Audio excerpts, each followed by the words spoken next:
అందరికి నమస్కారం అండి.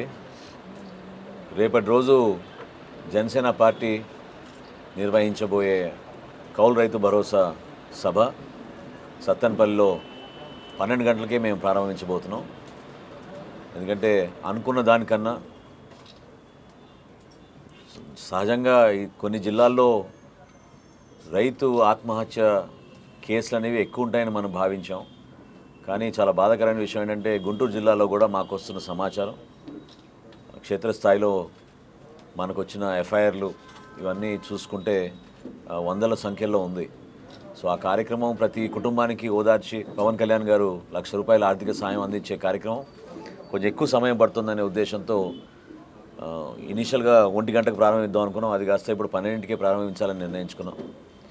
సో దానికి మీరందరూ కూడా సహకరించి జిల్లా వ్యాప్తంగా ప్రతి కుటుంబానికి, నష్టపోయిన కుటుంబం, ఆత్మహత్య చేసుకున్న కుటుంబానికి ఓదార్చడానికి పవన్ కళ్యాణ్ గారు రేపు వస్తున్నారు.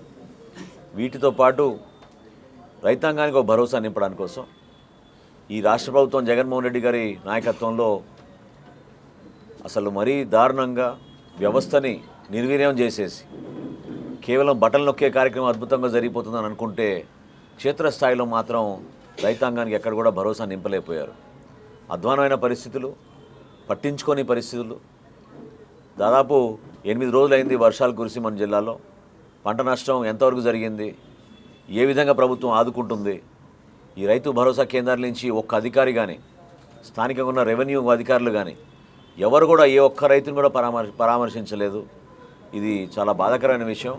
ఈ అంశాలపైన రేపు పవన్ కళ్యాణ్ గారు మాట్లాడి జనసేన పార్టీ తరఫున రైతాంగానికి అండగా నిలబడేటట్టు తప్పకుండా మేము కొన్ని డిమాండ్ చేస్తాం. ప్రభుత్వాన్ని ఒక భరోసా నింపాల్సిన బాధ్యత మనందరిపైన ఉంది. ఎందుకంటే వ్యవసాయ రంగాన్ని కాపాడుకోవాల్సిన అవసరం భారతదేశంలో ప్రతి ఒక్క రాజకీయ పార్టీకిను, రాజకీయ నాయకుడికి ఉంటుంది. ఈ విధంగా బాధ్యత లేకుండా ముఖ్యమంత్రి గారు వ్యవహరించడం చాలా దురదృష్టకరమైన పరిస్థితులు. దాన్ని అర్థం చేసుకునే విధంగా, ప్రజలకి ఇంకా తెలిసే విధంగా, తద్వారా ఈ రైతాంగానికి, రైతు కుటుంబాలకి భరోసా నింపే విధంగా జనసేన పార్టీ అనేక కార్యక్రమాలు చేస్తున్నాం. అందులో భాగంగా రేపు సత్తెనపల్లిలో మాకు ఉన్న ప్రాథమిక అంచనాల మేరకు దాదాపు 280 మందికి మేము ₹1,00,000 చొప్పున పవన్ కళ్యాణ్ గారి చేతుల మీద అందిస్తాం. అయితే ఈ తరుణంలో కొన్ని విషయాలు మీ దృష్టికి తీసుకురావాలి. వలసలు చాలా ఎక్కువగా ఉన్నాయి మనకి పల్నాడు ప్రాంతంలో.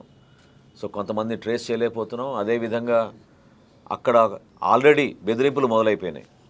కొంతమంది రైతు ఇళ్ళకి వెళ్ళి మీకు 7 లక్షలు ఇస్తా ఉన్నాం కదా, మీరు ఎందుకు వెళ్తున్నారు, మీరు వెళ్తే మీకు 7 లక్షలు రావు, ₹1,00,000 ఇస్తున్నారు పవన్ కళ్యాణ్ గారు అని కొంతమందికి గతంలో వేరే జిల్లాలో ఏ విధంగా వీళ్ళు ఒక ప్రణాళికబద్ధంగా చేస్తున్నారో ఈ జిల్లాలో కూడా అదే విధంగా చేస్తున్నారు. అయినా కానీ నాకు నమ్మకం ఉంది. ఎందుకంటే ఇంత నిజాయితీగా సొంత డబ్బులు వెచ్చించి మా పార్టీలో ఉన్న పెద్దలు చాలామంది మంచి దాతలుగా వచ్చి ముందుకు నిలబడిన కార్యక్రమాన్ని రైతులు గుర్తిస్తారు, ప్రజానీకం కూడా గుర్తిస్తున్న నమ్మకం మాలో ఉంది. బెదిరింపులకి, ఇటువంటి పిచ్చి ఆలోచనలకి ప్రభుత్వం ఇటువంటి కార్యక్రమాలు చేయకూడదు. నిజంగానే మీలో మనస్తత్వం, మీలో ఉన్న మానవత్వం ఉంటే ఎప్పుడో వీళ్ళ ఖాతాల్లోకి ₹7 లక్షలు మీరు వేసేవాళ్ళు. అటువంటి రైతుల్ని కూడా మీరు గుర్తించేవాళ్ళు. అధికారికంగా మీరు 1620 మంది ఆత్మహత్య చేసుకున్నారు ఈ 3 సంవత్సరాలను మీరు ప్రకటిస్తున్నారు. క్షేత్రస్థాయిలో మాత్రం మాకున్న సమాచారం 3000 సంఖ్య ఎప్పుడో దాటిపోయింది. కాబట్టి ఒక పార్టీగా ఒక నిర్ణయం తీసుకున్నాం కాబట్టి అది ఎంతైనా సరే కష్టపడి ఆ కుటుంబాలకి ధైర్యం నింపే విధంగా, వాళ్ళ బిడ్డను చదివించుకునే విధంగా, వాళ్ళకు ఒక భవిష్యత్తు ఉండే విధంగా ఒక బాధ్యత గల పార్టీగా మా పార్టీ అధ్యక్షుడు పవన్ కళ్యాణ్ గారు రేపు స్వయంగా ఈ కుటుంబాలందరికీ కూడా ₹1,00,000 ఆర్థిక సహాయం రేపు అందిస్తారు. నిన్న మాచర్లో జరిగిన సంఘటన, ఇది మనందరం కూడా ప్రజాస్వామ్యవాదులుగా ఖండించాల్సిన విషయం. నా రిక్వెస్ట్, నా అప్పీల్ ఏంటంటే ప్రతి ఒక్కరం కూడా దయచేసి సహనం కోల్పోబాకండి.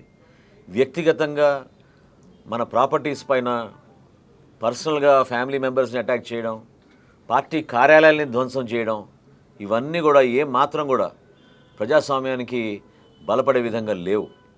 ప్రభుత్వంలో ఉన్న ప్రతి పార్టీ కూడా ఇది గమనించాలి. ఎందుకంటే ఈరోజు వైఎస్ఆర్సీపీ ప్రభుత్వం శాశ్వతంగా ఉండిపోవాలని తపనతోటి దేనికైనా సిద్ధమనే ధోరణిలో వాళ్ళు పనిచేసుకుంటూ పోతున్నారు. అది కరెక్ట్ కాదు. ప్రతి ఒక్కరికి దీంట్లో బాధ్యత ఉంటుంది. ప్రజలు అంతిమంగా తీర్పిస్తారు. ఎక్కడ కూడా ఘర్షణ వాతావరణం క్రియేట్ చేయాల్సిన అవసరమే లేదు. మాకు అనేక ఫోన్ కాల్స్ వస్తున్నాయి, ఆల్రెడీ మాచర్లలో కొంతమంది రైతులు ఎవరైతే రేపు రావాలనుకుంటున్నారో వాళ్ళందరినీ భయభ్రాంతులకు గురి చేస్తున్నారు. స్థానికంగా పోలీసులు, నా రిక్వెస్ట్ ఏంటంటే దయచేసి ఇటువంటి కార్యక్రమాన్ని మీరు అడ్డుకోబాకండి. ఇది రాష్ట్రం కోసం, రాష్ట్ర ప్రజల కోసం, రైతాంగాని కోసం చేసే కార్యక్రమం. ఇందులో కూడా మీరు ఆంక్షలు సృష్టించి అనవసరంగా ఇంత గొప్ప కార్యక్రమం జనసేన పార్టీ సమాజానికి ఉపయోగపడే విధంగా చేస్తుంటే దానికి మీరు కొత్తగా ఆంక్షలు తీసుకొచ్చి ఇబ్బందులు పెట్టే అవసరం ఉండకూడదు. నా రిక్వెస్ట్ ఏంటంటే రాష్ట్ర ప్రభుత్వం, వైఎస్ఆర్సీపీ పార్టీ ప్రత్యేకంగా దయచేసి వ్యక్తిగతంగా మీరు ఈ విధంగా విమర్శలు చేసుకోవడం, దాడులు చేసుకోవడం మీరు మానుకోండి. ప్రతి ఒక్కరిని గౌరవించండి. ప్రజాస్వామ్యబద్ధంగా ముందుకెళ్దాం. ఎన్నికల వాతావరణం తీసుకొచ్చారు మీరే. ఈ రోజున వాస్తవాలు ఏమున్నాయో క్షేత్రస్థాయిలో ప్రజలు చూసి గమనించి ఎవరికి ఓటేయాలో వాళ్ళు నిర్ణయించుకుంటారు. అంతేగాని కేవలం ఘర్షణ ద్వారా ప్రజల్ని భయభ్రాంతులు గురి చేసి గ్రామాల నుంచి ఎవరిని కూడా రానివ్వకుండా రేపటి రోజున రోడ్లన్నీ మూసేస్తామని, జీపుల్లో వెళ్ళకూడదు, బస్సుల్లో వెళ్ళకూడదు, మీరు ఆటోలో వెళ్ళకూడదు అని చెప్పి ఆల్రెడీ మొదలైపోయినాయి ఆంక్షలు. ఎక్కువగా జరిగిన ఆత్మహత్యలన్నీ కూడా పల్నాడు కాబట్టి పల్నాడు ప్రాంతంలో నిర్వహిస్తున్నాం ఈ సభని. అక్కడ మీరు అడ్డుకోవాల్సిన అవసరం లేదని జనసేన పార్టీ నుంచి మేము అప్పీల్ చేస్తున్నాం. ప్రతి ఒక్కరం సహనం కోల్పోకుండా ఓపికగా జాగ్రత్తగా పవన్ కళ్యాణ్ గారికి ఒక బ్రహ్మాండమైన స్వాగతం పలికి ఈ కార్యక్రమాన్ని మరింత విజయవంతం చేయడానికి మీ అందరం కూడా కలిసికట్ట ఇప్పుడు వెళ్తున్నాం. ఇవాళ నరసరావుపేటలోను, తర్వాత సత్తెనపల్లిలో అక్కడ జరుగుతున్న ఏర్పాట్లు పరిశీలించి ఉన్నతాధికారులతోటి మా జిల్లా అధ్యక్షులు వెంకటేశ్వరరావు గారు కోఆర్డినేట్ చేస్తున్నారు. పోలీస్ శాఖ వారిని కూడా రిక్వెస్ట్ చేస్తున్నా మీ కోఆపరేషన్ మరొకసారి పార్టీ తరఫున. ఎక్కడ కూడా దయచేసి మీరు ఇబ్బందులు కలిగించబాకండి. ఇది రైతాంగాని కోసం, వాళ్ళ కుటుంబాల కోసం చేసే కార్యక్రమం ఇది. ఇందులో రాజకీయ కోణాన్ని చూసి కార్యక్రమం ఫెయిల్ అయితే మీకేదో పెద్ద సర్టిఫికేట్ వస్తుందని మీరు దయచేసి మీరు భావించబాకండి. మన ప్రజల కోసం ఉపయోగపడే విధంగా మనందరం కష్టపడదాం. అదేవిధంగా నిన్న జరిగిన దాడులు అది మేము ఖండిస్తున్నాం. ఇది అప్రజాస్వామికం. ప్రతి ఒక్కరం కూడా సమాజంలో మన గలం మనం వినిపించుకునే విధంగా ఒక మంచి వాతావరణంలో ప్రజాస్వామ్యబద్ధంగా పార్టీ పరంగా మనం చేసుకోవాల్సిన కార్యక్రమాలు మనం చేసుకుందాం. దీన్ని అడ్డుకోవాల్సిన అవసరం ఏ పార్టీకి లేదు, ఏ ప్రభుత్వానికి లేదు. న్యాయబద్ధంగా ముందుకెళ్దాం, చట్టంకి లోబడే ఉందాం, మంచి కార్యక్రమాలు చేసుకుందాం మన ప్రజానికానికి అనే ఆలోచనతోటి జనసేన పార్టీ ముందుకెళ్తోంది. ఇందులో అందరూ సహకరించి కలిసి వస్తారని మనస్ఫూర్తిగా మేము కోరుకుంటున్నాం.